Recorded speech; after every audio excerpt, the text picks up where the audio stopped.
భర్త మహాశయులకు విజ్ఞప్తి. ఈరోజు మనం మాట్లాడుకుంటున్నాం రవితేజ అన్న ట్రైలర్ రివ్యూ. నేను ఇప్పుడే ట్రైలర్ చూడడం జరిగింది. రవితేజ అన్నది ట్రైలర్ అయితే చాలా అంటే చాలా బాగుంది. ట్రైలర్ చూడగానే నాకు అర్థమైంది ఏంటంటే దానిలో స్టోరీ కొంచెం గెస్ చేశాను. రవితేజ అన్న కొన్ని కారణాల వల్ల ఇద్దరు అమ్మాయిలతో రిలేషన్లో ఉండడం అయితే జరుగుతుంది. ఆ రీజన్ ఏంటో అస్సలు అర్థం కాదు. అదే స్టోరీ. ఇదైతే ఫుల్ అంటే ఫుల్ కామెడీగా ఉంటుంది. చాలా అంటే చాలా కామెడీగా ఉందని అర్థమవుతుంది.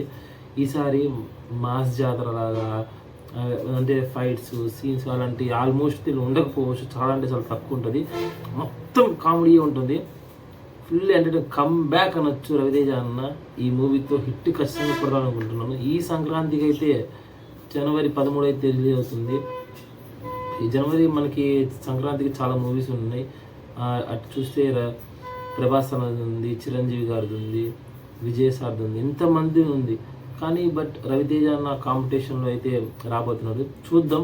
ఈసారి రవితేజ అన్న మూవీ భర్త మహాశయులకు విజ్ఞప్తి మూవీ ఖచ్చితంగా హిట్ అవుతుందని అనుకుంటున్నాను. ఎందుకంటే ఫుల్ కామెడీగా ఉంది. దీనిలో ప్రతి స్టార్టింగ్ నుంచి ఎండింగ్ దాకా ఫుల్ కామెడీగా ఉంటుంది. రవితేజ అన్న ఈసారి బాక్స్ ఆఫీస్ ఖచ్చితంగా బద్దలు కొడతాడు. నాకు అదైతే క్లారిటీగా అర్థమవుతుంది. ఇంత కాంపిటీషన్లో కూడా వాళ్ళు వస్తున్నారంటే వాళ్ళకి ఆ సినిమా మీద ఎంత నమ్మకమో అర్థమవుతుంది.